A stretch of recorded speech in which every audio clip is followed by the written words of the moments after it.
Pues muy buenas tardes, bienvenidos a Aquí la 8 en este jueves 26 de marzo, último programa de la semana, y ya saben que la semana que viene no habrá Aquí la 8 tal y como lo hacemos habitualmente. La semana que viene daremos en directo infinidad de procesiones de todos los puntos de la Comunidad Valenciana. Aquí en plató estará Julio Tormo capitaneando el equipo y pues servidora, y el resto de reporteros estaremos en las calles haciéndoles llegar pues esa Semana Santa desde varios puntos de la geografía de la Comunidad Valenciana. Estaremos en Castellón, en Alicante y en Valencia, por supuesto, así que ya lo saben. Comenzaremos, eso sí, este domingo con la procesión de las Palmas de Elche. Comienza la Semana Santa con este domingo de Ramos y de ahí hasta el domingo de Resurrección. Vamos a irnos a la calle hoy ya y vamos a saludar a nuestra compañera Marian Gálvez, que ya saben además que lleva contándonos de diferentes lugares de la geografía alicantina. Pues nos está contando anécdotas y noticias relacionadas precisamente con eso, con la Semana Santa. Hoy concretamente, pues ella se ha ido hasta San Juan Bautista de Alicante para contarnos la procesión que tendrá lugar el próximo Jueves Santo. Y como no vamos a poder estar en esa porque estaremos en otra, ella nos va a contar qué preciosidad va a ser esa procesión. Marian Gálvez, buenas tardes.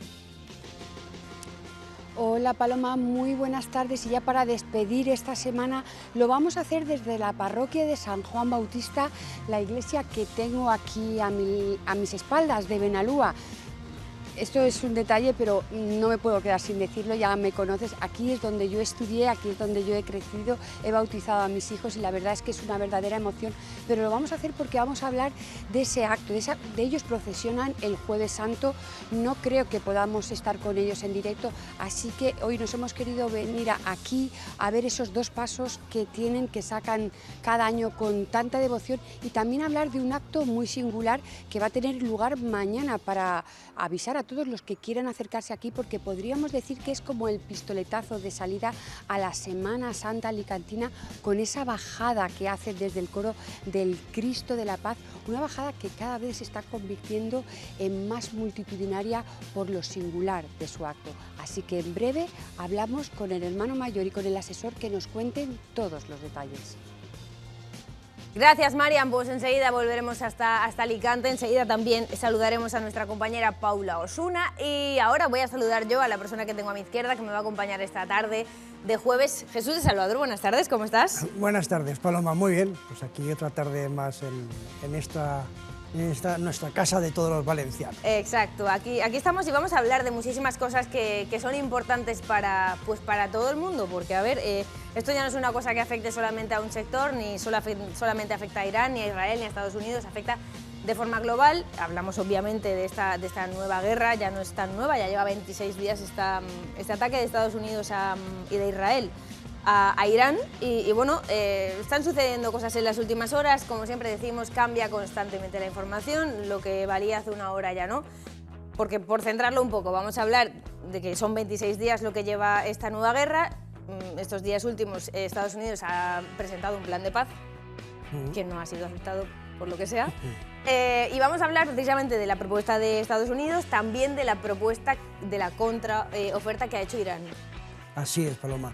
Estamos en un proceso en un parón, en un tactical break, que es una pausa táctica, no es una tregua, no es un alto el fuego, es una pausa en las operaciones, porque Estados Unidos estaba viendo que ya la cuestión económica, porque se habla mucho de quién es esta guerra, si es nuestra, suya o del otro, pero desde luego esta guerra es de nuestros bolsillos, seguro, que nos afecta y mucho. Entonces, ya se estaba yendo el precio del petróleo a 115, el barril del Brent, antes de ayer, y entonces, pues nada, Trump echó el freno, dijo que sí le habían pedido negociar, y bueno, en su línea, que no se sabe si sube o baja, parece gallego, ¿no? No se sabe si sube o baja porque tiende bastante a cambiar de opinión, como el otro que decía que no mentía, sino que cambia de opinión. Y pues cambiando de opinión, pues ahora parece que le están haciendo hasta regalos los iraníes y dándole las gracias de esa pausa táctica, pero vamos, está intentando diseñar una estrategia de salida del conflicto. Los israelitas, por su parte, siguen en sus operaciones, siguen atacando las infraestructuras iraníes, siguen atacando su industria de defensa y militar para neutralizar al máximo durante los máximos años posibles esa amenaza que pende sobre sus cabezas y siguen las operaciones en el sur y en el centro del Líbano. Vamos a hablar de esto largo y tendido. Vamos a saludar primero a nuestra compañera Paula Osuna, que la tenemos ya pues en el tema que tiene para esta tarde, que es la presentación, la propuesta de un nuevo libro de un autor conocidísimo valenciano, Enrique Baqué. Buenas tardes, Paula. Buenas tardes, Paloma. Pues efectivamente, el escritor valenciano Enrique Baqué ha publicado su nueva novela titulada Cuatro muñecas rusas y esta tarde pues va a tener lugar aquí en el Corte Inglés de Colón la presentación de dicha novela. Dentro de unos momentos empezará a llegar la gente, ahora ven la sala vacía, pero como digo, pues enseguida se llenará de gente que quiera pues atender a esta presentación de este nuevo thriller que está basado en hechos reales y que pues yo creo que nos va a sorprender a todos. Pero creo que la mejor persona que nos puede contar acerca de esta novela es él mismo, así que dentro de unos minutos, antes de que comience esa presentación, trataremos de hablar con él y que nos cuente por qué tenemos que comprar esta magnífica novela. Así que, Paloma, dentro de unos minutos, en cuanto él llegue, te pido paso y conectamos. Gracias, Paula, porque estamos a las 7 en punto, es esa presentación, para que lo sepan, por si les da tiempo a llegar. Así que, Paula, en cuanto llegue Enrique Baqué, nos lo dices y vamos contigo enseguida. Gracias, muchas gracias. Bueno, pues es un plan para esta tarde. Si están cerquita del Corte Inglés de Colón, pueden pasarse a comprar el libro y a saludar a Enrique Baqué. Mientras tanto, nosotros continuamos. El plan de paz de Estados Unidos en Irán. Estados Unidos, ¿cuáles son las condiciones que pone? A ver, ha hecho un plan de 15 puntos, pero vamos, son muy evidentes, ¿no? Que se acabe el plan nuclear, que de desarrollo de armas nucleares, una parte que entregue además el uranio enriquecido, que deje de producir misiles estratégicos con los que nos amenaza a todos, no solo a los países del Golfo, que reabra, por supuesto, Hormuz, que deje de financiar a los terroristas de Oriente Medio y de todo el mundo. O sea, un plan muy evidente. Aquí el problema es cuando vas a una guerra, que sabes cómo empieza, pero no cómo acaba. Decía Clausewitz que un plan militar, un plan de operaciones, no aguanta ni el primer disparo. O sea, el primer disparo ya se ha desmontado el plan. Pues estaba claro cuál era el objetivo de Irán y el objetivo de Israel, que son objetivos existenciales. Irán desde el año 79 quiere destruir a Israel. E Israel, pues como frente a todos los enemigos, intenta acabar con la amenaza. Y ahí se han enzarzado en esa guerra en la cual Estados Unidos se ha volcado con su aliado israelí, como pasó en la guerra de los 12 días el verano pasado. Lo que pasa que en estas operaciones, yo creo que un poco cegado, un poco deslumbrado por el éxito que han tenido en Venezuela, de esa operación que les ha salido redonda, ¿no? De poner a Maduro e ir haciendo un cambio, una transición por el momento de régimen y hacerse cargo del petróleo venezolano, le salió tan bien la operación que dijeron, pues... Y además en Irán fueron muy valientes los iraníes saliendo a la calle y protestando, que dijeron, uy, pues esto es pan comido, ¿no? Algunos que son muy estrategas de café, pues se dejaron llevar por el éxito. Y entonces, y animados por sus aliados israelitas, pues se han metido en este conflicto sin tener una estrategia de salida, sin saber cuál era el objetivo final, ¿no?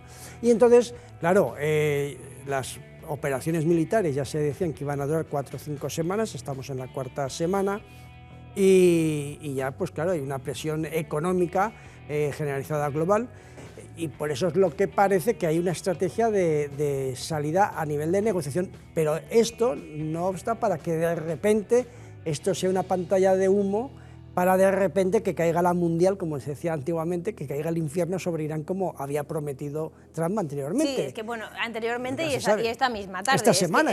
No, es que ahora mismo lo acaba de volver a hacer. Estabas comentando antes, el barril de Brent estaba en 115. Se supone que la cifra límite, digamos, ¿no? para que hubiera una recesión es 140. Es bastante cercano. Claro, pero hay una cosa, también hay mucha especulación y mucho manipulador. En la guerra de Ucrania llegó a estar a 140. O sea que me refiero que por ahí hemos pasado. Sí, ya pagamos esos precios. Y ha sido situaciones complicadas, pero ojo, que no es el fin del mundo.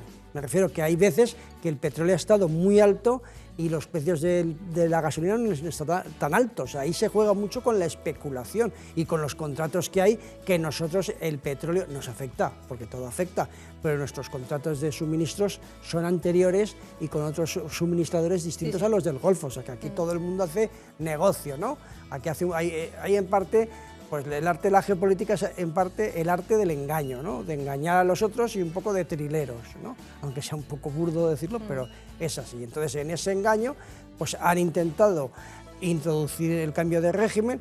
Israel, más que sobre todo el cambio de régimen de Irán, que le estarían encantados, ellos iban a neutralizar la amenaza iraní durante al menos una década. Es decir, vamos a arrasar la infraestructura militar, de defensa, de industria de defensa y todo lo que esté relacionado de tal forma que durante al menos una década no tengamos que preocuparnos de ese enemigo que nos ha atacado muchas veces.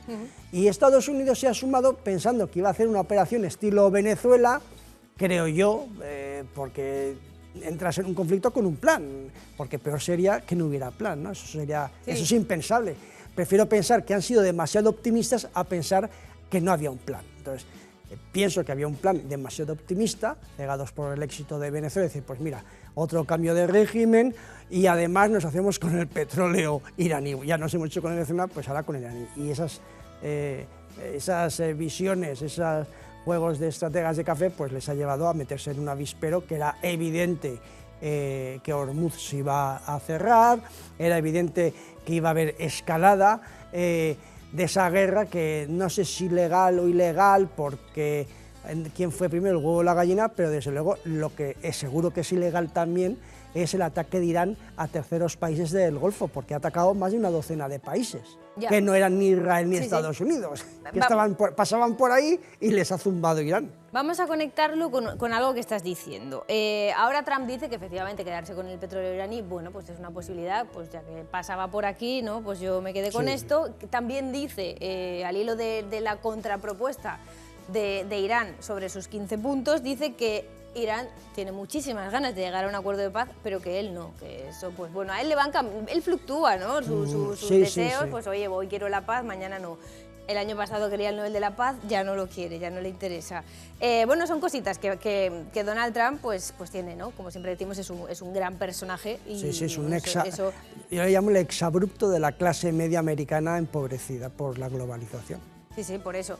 Y ahora, respecto a lo que decías de Hormuz, claro, es que tenemos que analizar un poco la posición española, porque todos sabemos que España pues, ha decidido no apoyar este ataque de Estados Unidos. El presidente Pedro Sánchez dijo un no a la guerra rotundo y enorme. Y claro, esto supone que Donald Trump ha sentido ese rechazo, ¿no? que él dice que España no es confiable. Sin embargo, claro, Irán dice que España es pues, muy guay. Claro, de hecho, lo estoy diciendo esto porque respecto al estrecho de Hormuz, Irán ha dicho, oye, si queréis barcos españoles, súper bien. Que eso es bien para España, pero claro, esto no sé cómo nos va a situar. Ya veremos después, porque además piden, no está claro si hay que pagar una tasa que va contra el derecho internacional, ¿no? Porque los estrechos, la navegación por un estrecho ha de ser libre, ¿no? Y sí, la verdad es que han felicitado a nuestro gobierno, también pasó igual con los hutis, con Hamas de Gaza, ¿no? Pues está produciéndose porque intentamos, y además mirando de rojo la política doméstica, en erigirnos, parece el gobierno de España, a ser el que lidera el frente anti-Trump. Eso a nivel político. Después en la práctica pues siguen estando las bases, siguen funcionando, etc. Que el otro día el exdirector del Departamento de Seguridad Nacional, el general Ballesteros, lo decía en televisión claramente. Dice, sí, hay una posición, decía el director del Departamento de Seguridad Nacional, Ballesteros, dice, no, está muy bien que ir contra la guerra, pero claro, hay que ser práctico en la política internacional y es normal que sigan funcionando las bases y que hagan escala ahí lo que tengan que hacer escala, ¿no? Porque en la política internacional no hay enemigos eternos, como decía el clásico, hay intereses eternos y permanentes. Entonces, claro, ahí tenemos unas necesidades estratégicas de formar parte de una alianza. Ahí fue una fragata con el portaaviones Charles de Gaulle al Mediterráneo Oriental, que aunque Sarkozy decía muy en plan pequeño Napoleón que iba a ir con su portaaviones a abrir poco menos que el estrecho de Hormuz. Vamos, los que un poco entendemos esto nos entraba un poco la medio sonrisa diciendo, vamos, no vas a ir ahí ni harto de vino, porque ni los americanos con sus portaaviones mucho más potentes y sus grupos de combate mucho más potentes mantienen un poco cierta distancia. Y además, de hecho, creo que fue el Gerald Ford, el portaaviones, recibió un ataque de 100 misiles y logró interceptarlos todos, y uno explotó un poco cerca y una esquirla le llegó al buque.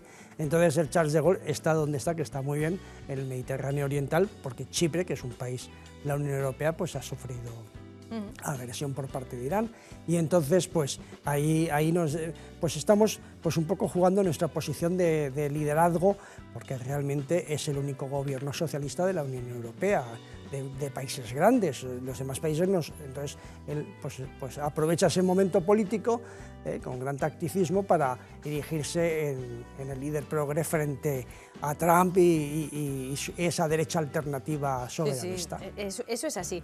Tenemos más puntos de los que hablar. Por ejemplo, ahora mismo, claro, la Unión Europea dice, oye, es que Rusia está ayudando a Irán. Tenemos constancia de que tienen drones. Sin embargo, hace muy poquito Rusia ha dicho, eso no es verdad. Claro, al final esto es lo que siempre hablamos, ¿no? El arte del engaño, el arte del engaño. Enemigo, la primera víctima de la guerra es la verdad. Eso es siempre así. Así es. Claro. Pero claro, es que es curioso porque dices, bueno, pues algunos dicen, no, porque es una guerra ilegal, un ataque ilegal contra Irán. Y dices, entonces hay que aplicar sanciones y boicot también a los norteamericanos igual que contra Rusia, porque si es igual, si comparamos Ucrania e Irán, entonces ahora tenemos que, igual que hacemos a Rusia, hacer sanciones a Estados Unidos, a ver quién se atreve.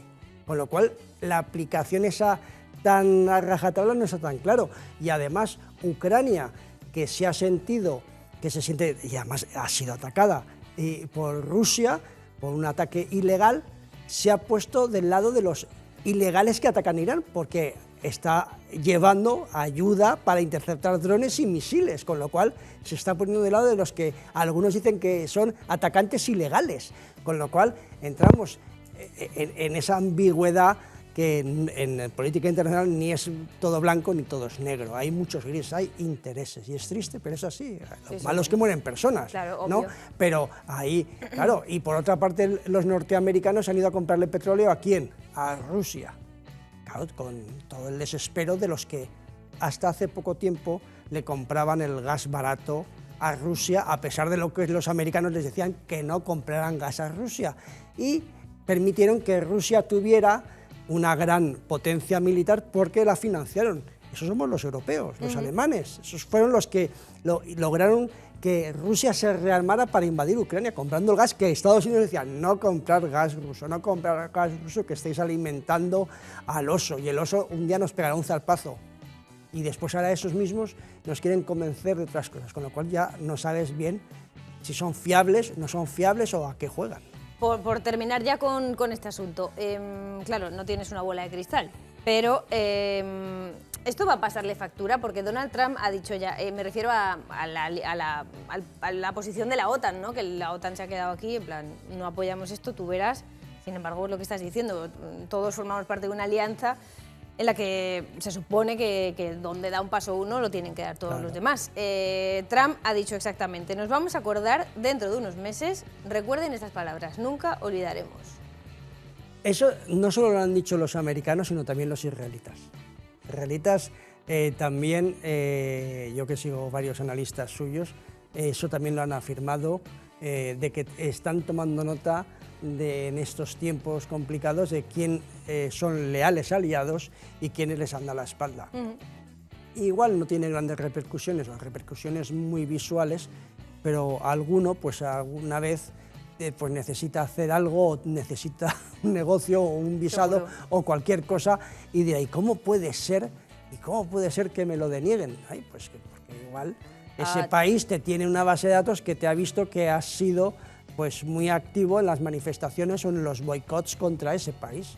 Y cada país es soberano, con lo cual tiene amigos y enemigos, con lo cual a los amigos les ayuda y a los enemigos o los que le han ido a encontrar no les ayuda. Claro, claro. Eso es así. Vamos, Jesús, vamos a seguir, pero vamos a ir con Marian Gálvez hasta Alicante para esa parroquia de San Juan Bautista, que nos cuente más sobre esa procesión. Paloma, pues ya tengo aquí a mi lado a Jesús Coronado, que es hermano mayor de la Cofradía del Cristo de la Paz y Nuestra Señora de la Piedad y la Caridad. Muy buenas tardes. Y buenas con tardes. Daniel Marín, que es el asesor. Buenas tardes. Buenas tardes. Contadnos un poco este Cristo al que todo el barrio de Benalúa le tiene tanta fe y que procesiona este Jueves Santo. Así es. El Cristo de la Paz, como dices, efectivamente todo el barrio venera, junto con nuestra querida madre. Es un Cristo que data del año 1984. Los autores son los hermanos Blanco y está hecho directamente sobre un tronco de madera que precisamente nuestro hermano mayor anterior ayudó a Blanco a rebajar, a desbastar, y que Blanco luego pues terminó de perfilarlo. ¿Y qué voy a deciros de él? O sea, para mí es uno de los más, sino el más bonito que hay, ¿eh?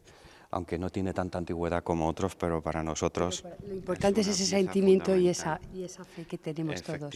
Queríamos hablar también contigo, Daniel, porque mañana va a tener lugar un acto muy importante para todo Alicante ya, porque vienen hasta aquí, es un acto muy emotivo y que demuestra mucho ese sentimiento que se tiene de aquí, desde la parroquia de Benalúa, por la Semana Santa. Es un acto efectivamente muy querido en la parroquia. Es uno de los pocos actos que llena la parroquia al completo, hasta en los pasillos, las girolas, y consiste en la bajada del Cristo. El Cristo que está ahí, detrás de esa cortina, la iglesia se pone a oscuras, con un cañón de luz lo enfoca, baja lentamente, lo recogen los costaleros, siempre con la iglesia a oscura, lo llevan hasta el altar y lo entronizan, es decir, lo alzan. Tiene un acompañamiento musical que este año va a ser novedoso y espectacular. Esperemos que guste. Podemos aprovechar esta circunstancia que esta iglesia tiene un coro y un sobrecoro, lo cual permite este acto que es único aquí en Alicante. Queríamos resaltar eso, que es un acto único, que por eso mueve a tanta gente, que ya, bueno, pues es una cita importante antes de ese pistoletazo de salida del Domingo de Ramos aquí en Benalúa. Empezamos antes la Semana Santa con ese acto tan íntimo y que mueve a tanta gente. Pues eso, para los espectadores de Aquila 8, que lo vean, el Cristo de la Paz vendrá hasta aquí, hasta el altar, saludará a la Madre y se quedará aquí esperando hasta el jueves a poder procesionar. Exactamente. Eso es lo que os ha explicado Daniel, es en lo que consiste el acto. Luego, con posterioridad, habrá un pequeño concierto por la Sinfónica, que este año es un poco la novedad, basado sobre todo a nivel de cuerda, y se termina el acto pues con las entregas de la imposición de medallas de los nuevos cofrades y poco más. O sea, invitaros a todos a que vengáis a ver nuestro acto institucional, que, como bien has dicho, prácticamente es el que da el pistoletazo de salida para el comienzo de la Semana Santa.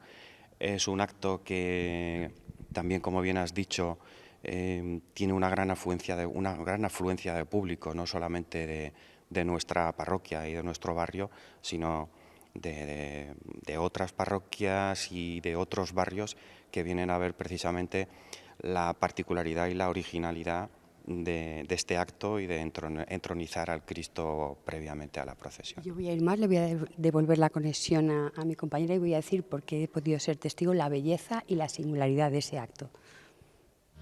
Precioso, la verdad que sí que tiene que ser un acto muy emotivo y muy bonito. Vamos con Paula, que ha llegado ya Enrique Baqué, son las 7 menos 5 casi. Paula. Así es, ya estamos con él, con Enrique Baqué, que va a presentar esta novela, 4 muñecas rusas, que se publicó hace poquitos días. Esta ya es la 4ª novela, ¿verdad? Sí, mi 4ª novela. Bueno, ¿qué podemos encontrar en esta nueva novela? Bueno, lo que he procurado siempre es entretenimiento para el lector, con un cierto mensaje, de forma que creo que la novela engancha, pero al final queda una cierta sensación de inquietud, y es porque describe un mundo que quizá no sea grato, ¿no? Que es el mundo posmoderno en el que vivimos. Se tratan distintos temas. Sí, porque hay una decisión moral difícil de dilucidar, ¿no? ¿Qué hace el protagonista cuando se ve un dilema moral muy fuerte? Hay también el tema de la corrupción en sí, porque la trama básicamente es, digamos, la mezcla de la caída de un banco, que fue el de Valencia, y también el intento de la mafia rusa de entrar en la economía de la Comunidad Valenciana, que eso abortó la Guardia Civil. Y bueno, yo combino todas esas tramas para que, insisto, el movimiento sea constante, ¿no? y haya un interés siempre, y para que quede también una cierta reflexión, ¿no? Sobre la naturaleza del mundo en el que vivimos ahora. Además, habla de mafias encajadas como muñecas rusas, ¿no? ¿Cree que es así como funciona el poder? ¿Como con capas ocultas? Sí, son capas sucesivas, algunas de las cuales son percibidas con relativa facilidad por el hombre medio, pero hay otras que hay que profundizar mucho para verlas, y además son las más peligrosas y las que más capacidad de manipulación tienen. Además, en sus novelas siempre el poder tiene algún coste, ¿no? Bajo su punto de vista, ¿cree que es inevitable que se corrompa o depende de quién la ejerza? El poder siempre atrae la corrupción, eso no tiene solución. La clave está en si se puede minimizar ese efecto. Ya decía Lord Acton, ¿no? Que el poder absoluto corrompe absolutamente. Entonces, bueno, a la medida que el poder se reparta y el poder se controle y se fiscalice, se minimizará este efecto. Pero poder y corrupción es una misma cosa. Me interesa mucho, Enrique, cuando alguien saca una novela, sobre todo el proceso creativo, ¿no? Supongo que se ha tenido que documentar también de las cosas que han ocurrido. ¿Qué es lo que le ha parecido así más inquietante o algo que pueda compartir que le haya llamado la atención? Bueno, lo más inquietante quizás sea la imbricación que hay entre los, entre los poderes oscuros y los visibles. Y lo difícil que es ver estos mecanismos, los mecanismos por los cuales los poderes oscuros influyen sobre las personas, sobre su día a día, sobre su economía y en general sobre sus vidas. ¿Y cuál es la reflexión que le gustaría que la gente hiciera, los lectores, cuando terminen la novela, que digan, pues quiero que se queden con este mensaje, que haya calado esto? Pues el mensaje sería que las decisiones morales hay que reflexionarlas y hay que tomarlas con valentía, y que el poder hay siempre que fiscalizarlo. Pues oye, nos deja ahí un poco con la intriga. En pocos minutos ya va a comenzar la presentación, Paloma, así que vamos a dejar que se vaya preparando y enseguida pues volvemos a conectar, a ver si podemos seguir hablando. Muchas gracias. Para que dé comienzo esa presentación, ya lo saben, de la nueva novela de Enrique Baqué, 4 muñecas rusas, en el Corte Inglés. Pueden acercarse, pero yo recomendaría esperar a que acabe aquí la 8, porque tenemos muchas cosas más interesantes que contar. Vamos a hacer una pincelada, o solamente una noticia de última hora que ha salido, porque ya saben que era la segunda sesión al juicio de Nicolás Maduro en Nueva York, pero no le ha salido bien a Nicolás Maduro porque pretendía que lo desestimaran, ¿no? Y han dicho que no.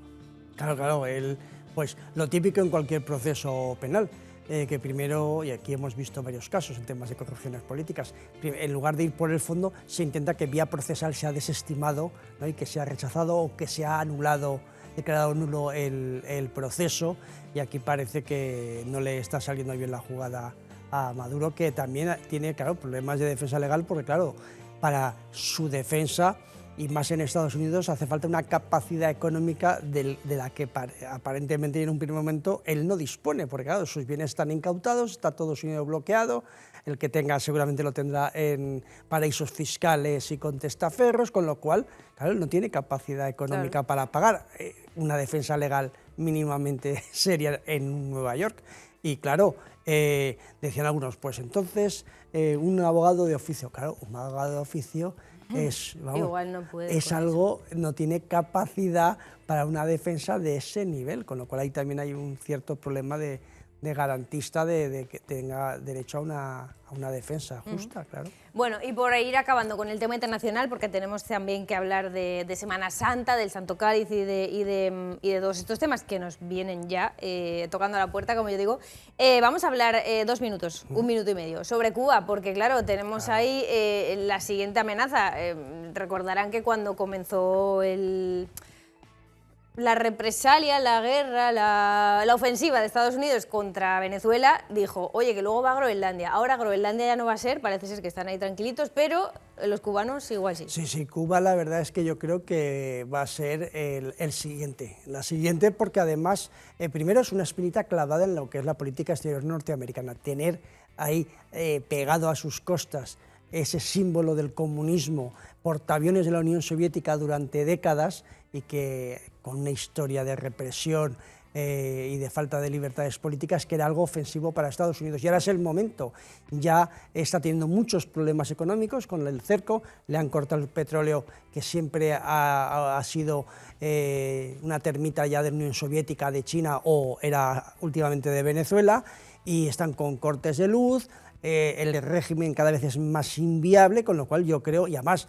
desde el punto de vista de la política interna, Trump, ante el resultado en tablas no muy claro de Irán, necesita una victoria, necesita algo muy evidente y muy fuerte. ¿Qué mejor que Cuba? Que además Cuba tiene una presencia en la política doméstica porque hay mucho voto cubano. Entonces, esa victoria en Cuba, ese cambio de régimen en Cuba, al estilo de lo que ha pasado en Venezuela, en una evolución, una transición, pues sería fundamental para que Trump, a las elecciones del midterm este otoño, pues se presentase pues con un gran cambio, por lo menos en el hemisferio occidental, en lo que es el continente americano, de victorias y de defensa de la libertad. ¿Cuánto le das a esta nueva ofensiva? No lo sé, yo creo que antes de verano va por Cuba. Es un poco, es historia ficción, lo que está haciendo es ciencia ficción, sí. Pero yo creo que estamos, yo creo que para antes de verano. ¿Verano en junio o verano en agosto? No. ¿Antes de junio? Antes de julio, yo creo que ya a los pobres cubanos los van a agitar un poco. En fin.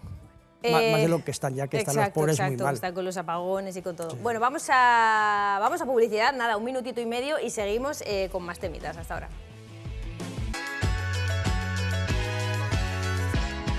Bueno, pues son las 7:03, continuamos en directo en Aquí la 8. Saben que hoy, los jueves, es un programa más cortito, así que vamos a darnos mucha prisa, que tenemos mucha tela que cortar, y vamos a empezar hablando ya de la Semana Santa, que la tenemos ya a la vuelta de la esquina, y vamos a hacerlo pues con una de nuestras señas de identidad valencianas, porque hay que reivindicar más el Santo Grial.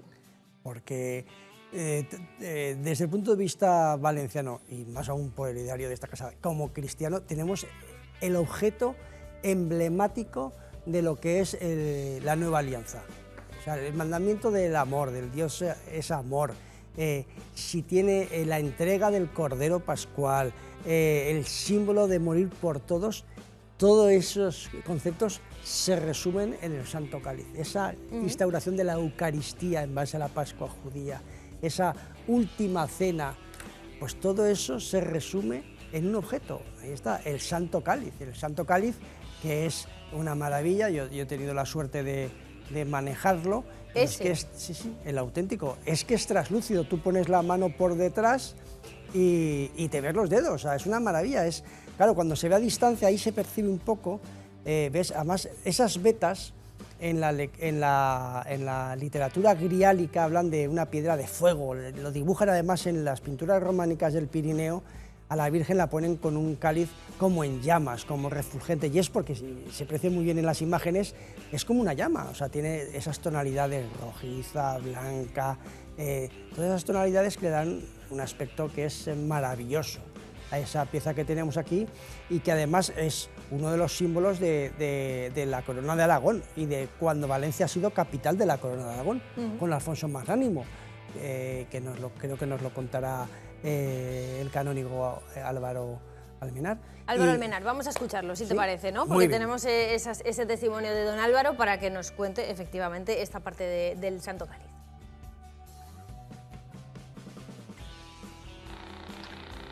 Queridos amigos, hablar de la llegada del Santo Cáliz a Valencia supone no solamente hablar de esta gran reliquia, de la Pasión del Señor, sino que Alfonso el Magnánimo, cuando trae el Santo Cáliz a Valencia, se trae todo el relicario de la Corona de Aragón.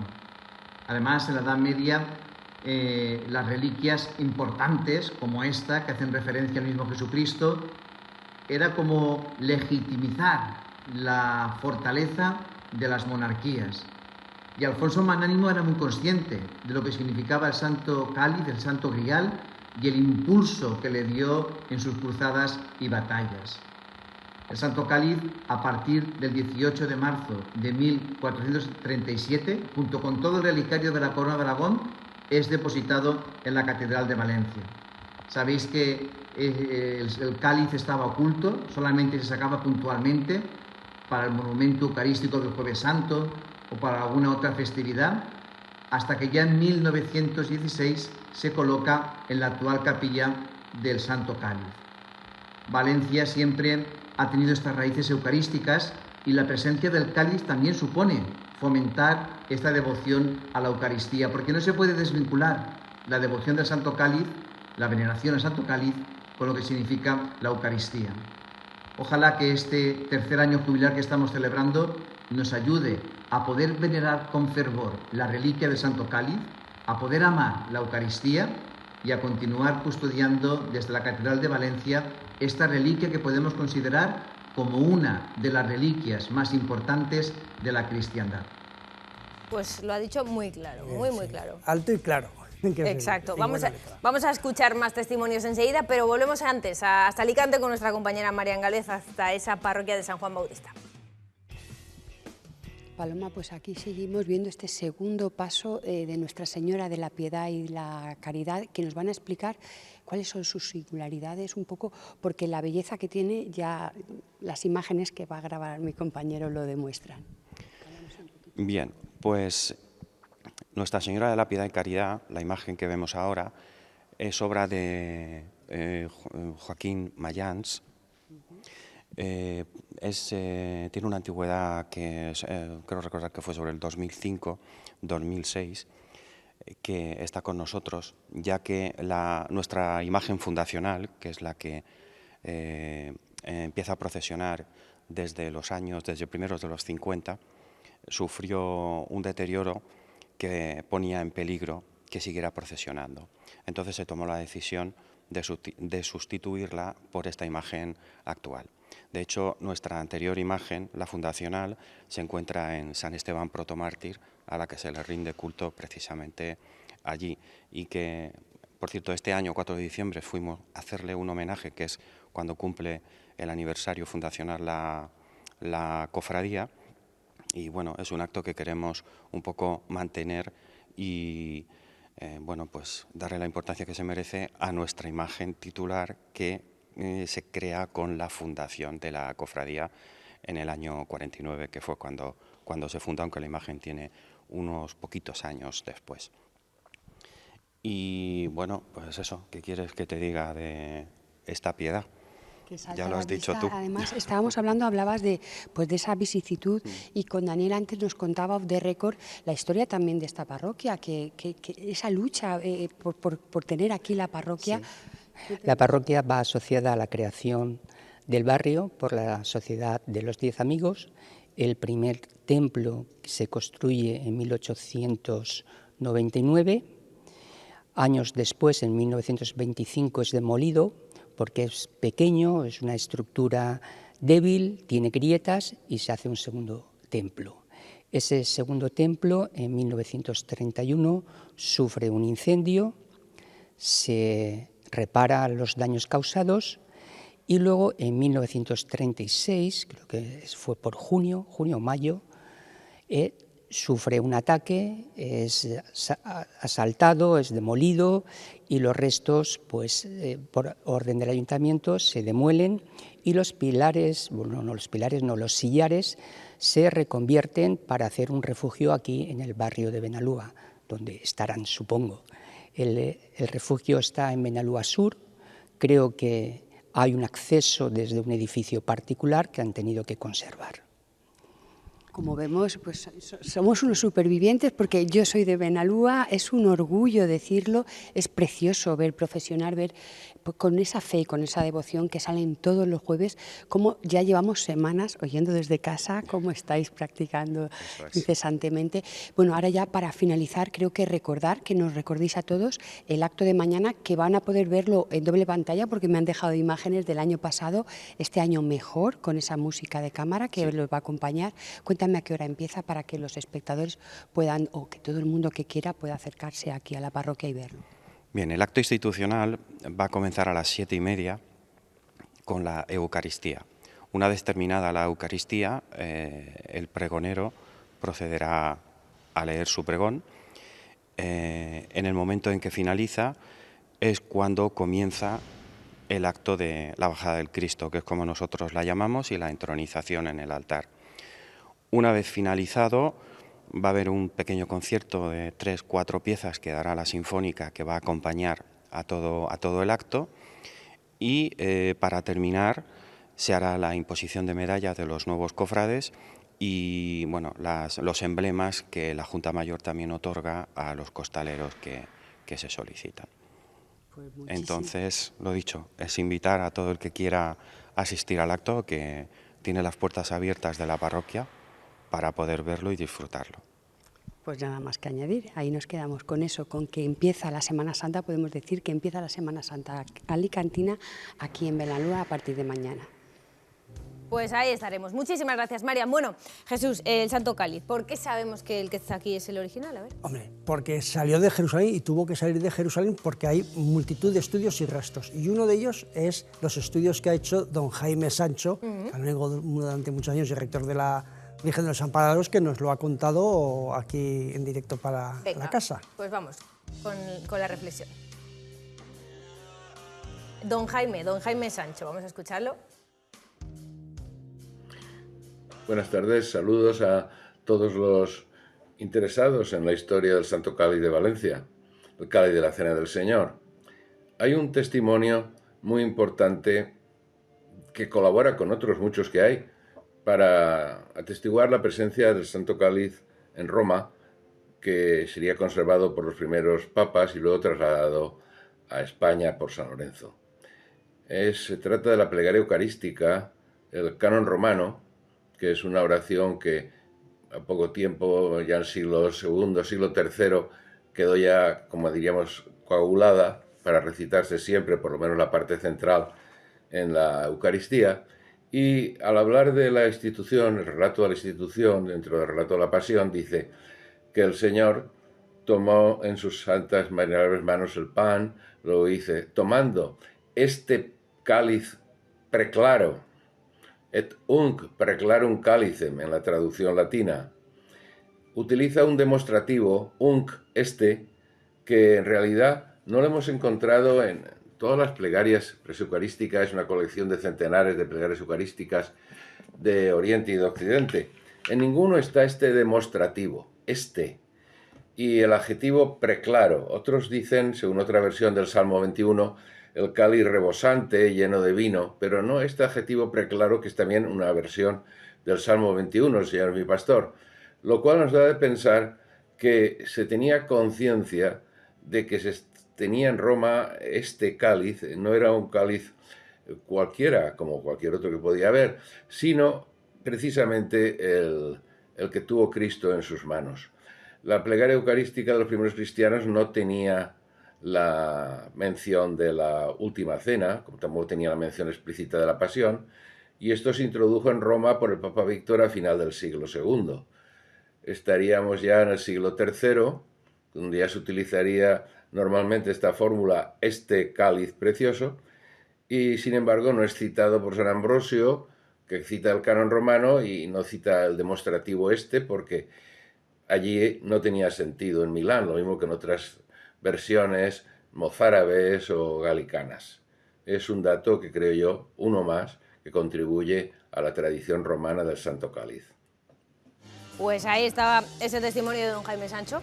Sí, que gracias por haberlos hecho llegar, Jesús. Vamos a ir con Paula, que la tenemos, ya saben, en el Corte Inglés con la nueva novela de Enrique Baqué, y ahora va a estar con el maestro de ceremonias de va a oficiar, que va a presentar ese libro. Paula, cuéntanos.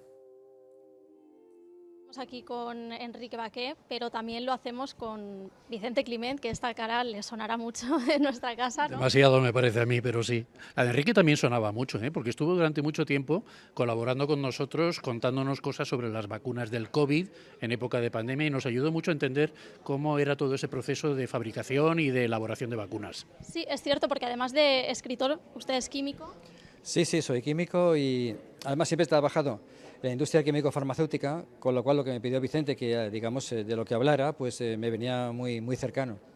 Bueno, se preguntarán qué hace Vicente aquí, pues que como les he contado antes cuando les he saludado, es que es el encargado de presentar, ¿no?, esta nueva novela, que además te la has leído enseguida. Sí, ha sido durante este fin de semana, prácticamente el sábado y un poquito de domingo, porque se me cruzaron algunas otras cosas, pero es una novela que se lee de un tirón, que se lee con mucha facilidad, que está bien tramada, que cada pocas páginas tiene algún elemento que suscita de nuevo un pico de atención, con lo cual no decae nunca y tienes ganas de acabarla cuanto antes, sin dejar de saborear cada uno de los trozos de las tramas que se entrecruzan en la novela, pero con ansia por llegar a saber cuál es el final. Además está centrada en Valencia, con giros internacionales, y me parece que tiene, desde luego, muchos alicientes para convertirse en una de las novelas de la temporada, de esta primavera.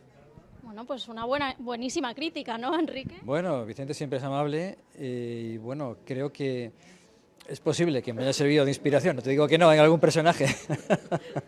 También les iba a comentar eso, que hay personajes, como la novela está basada en hechos reales, pues que se ajustan un poco o al menos se inspiran, ¿no? Y Vicente es uno de ellos. ¿Por qué? Sí. Bueno, porque yo soy un modesto hijo del naturalismo literario y siempre me baso en la realidad tanto para concebir la novela como para concebir los personajes. Entonces, raro es el personaje que no está basado en la realidad. Lo que sí que puede ocurrir es que un personaje refleje a 3 o 4 personas existentes, o sea, que no sea unívoco, eso sí. Pero siempre lo hago así, incluso si no lo tengo en mente, busco a alguien para fijarme. Bueno, muy interesante. Y hace poquitos días que se ha publicado la novela, pero ya habrá recibido alguna crítica también como la de Vicente, ¿no? ¿Qué le comenta la gente acerca de ello? Bueno, básicamente lo mismo que Vicente, ¿no? Que engancha bastante, que la trama es interesante y que deja un cierto pozo de inquietud, porque está hecha para que la gente reflexione, quizá para que en una primera instancia se lo pase bien, se detenga, pero luego cuando acaba, pues que quede una resonancia de lo que hemos estado hablando, del mensaje. Bueno, pues muchísimas gracias a los dos. No sé si queréis apuntar alguna cosa. No sé si se ha dicho ya en la anterior intervención de Enrique, pero esto está centrado en Valencia, en la caída del poder económico valenciano, con la entrada de mafias rusas en territorio valenciano, y a partir de ahí imagínense hasta dónde podemos llegar. Bueno, pues nos quedamos con eso, vamos a mantener ahí la incertidumbre hasta el final. Muchísimas gracias a los dos por habernos atendido. Y nada, Paloma, pues es que hay que leérselo, 4 muñecas rusas. Gracias, Paula. Bueno, tenemos más voces autorizadas para hablar del Santo Cáliz. El presidente del Centro Español de Sindonología, que nos va a hablar de algo fundamental. Los falsos cálices, los que dicen, pues sí, existen muchos más. No existen muchos más. Y de eso nos va a hablar Jorge Manuel. Cuando hablamos del Santo Cáliz es muy frecuente que quien nos escucha nos diga, pero ¿cómo sabemos si este es el cáliz de la última cena? Bueno, con seguridad absoluta en la ciencia no se puede decir nada, pero hay que tener en cuenta que sí se puede decir algo muy interesante de nuestro cáliz de Valencia, y es que es el único supuesto candidato, porque siempre se habla de que hay muchos, pero no hay ninguno que cumpla los requisitos para celebrar una Pascua judía, y Jesús instituyó la Eucaristía en ese contexto, utilizando un koskidus, un cáliz de bendición, que tiene que tener unos requisitos para poder estar en una Pascua. Y el único cáliz que tiene esos requisitos, que se conserva, es el nuestro, porque tiene que ser un material puro, y en el caso del ágata es una piedra que se considera pura, que no tiene que tener ningún tipo de poros, porque si no, no se podría purificar, y el nuestro lo tiene, o sea, es exactamente así. Y por otra parte, tiene que tener una capacidad, y eso es muy importante, porque los judíos consideran que no se ha celebrado la Pascua si no se han consumido por lo menos 2 rebits de vino, que eso serían unos 170 mililitros. En el escaneado que se ha hecho últimamente del Santo Cáliz podemos determinar que la capacidad completa hasta el límite, hasta el borde, serían unos 250 mililitros. Evidentemente no estaría lleno hasta arriba, por un poquito menos, pues serían 170 mililitros, o sea, 2 rebits de vino. Esto le da una cierta solidez porque hay que excluir, pues eso, por ejemplo, el cáliz de Doña Urraca, que es prácticamente un cenicero. Si le quitas todo el añadido de oro que se ha hecho para que se pueda celebrar como cáliz de misa, pues es un cáliz muy bajo, no tiene la capacidad mínima que se necesitaría. Y esto excluye también otros supuestos cálices que salen habitualmente, que se sabe que son de otros siglos, que no tienen la capacidad mínima, pero también hay veces que tienen 3 litros, o sea, es una cosa absurda. Pero siempre se citan muchos otros cálices como si eso fuera muy común. Pues no es normal, ¿no? Es decir, es lo que es. Y por otra parte, pues también últimamente se está hablando de que podría ser que el cáliz no lo hubiera traído San Lorenzo, según dice la tradición y los documentos que se conservan más antiguos sobre nuestro Santo Cáliz. Por ejemplo, en el criptograma que encontró el profesor Songel, que estuvo en San Juan de la Peña y ahora en el Museo del Ejército, pues se habla de San Lorenzo, se habla de la vía, es decir, la tradicional. Es decir, estamos hablando de un texto del siglo XII. Entonces, evidentemente, si los reyes hubieran obtenido el cáliz por vía de Egipto, pues lo hubieran dicho. Si lo que querían los reyes es hacerse propaganda, es decir, afirmar que tenían el cáliz auténtico. Si lo hubieran conseguido vía Egipto y que se lo hubieran traído un califa, pues sería estupendo para ellos. Es decir, tenemos el cáliz de Jesucristo porque nos lo han traído los musulmanes. ¿Por qué siguen manteniendo la vía tradicional? Pues porque en el siglo XII se pensaba, efectivamente, que ese cáliz había venido enviado por San Lorenzo, que eso es la vía más ordinaria, porque tiene su explicación. O sea, el cáliz habría sido llevado por San Pedro y el propietario del cáliz, que sería probablemente San Marcos, a Roma. Y de Roma lo habría traído San Lorenzo, y sabemos que San Lorenzo era el diácono del Papa Sixto II, y que lo envía a su casa en Huesca, precisamente para evitar que caiga en manos de los emperadores, que lo podían haber vendido, porque era un cáliz carísimo en aquel momento. Es decir, se calcula que podía costar entre 200 y 300.000 euros al cambio. Una verdadera barbaridad. Bueno, pues ahí tenemos todas esas voces, como digo, autorizadísimas para hablar de Santo Cáliz. Sí, el dato es económico de que es como obra de arte, es una maravillosa obra de arte carísima. Pues, o sea, es una maravilla. Hay que protegerlo mucho.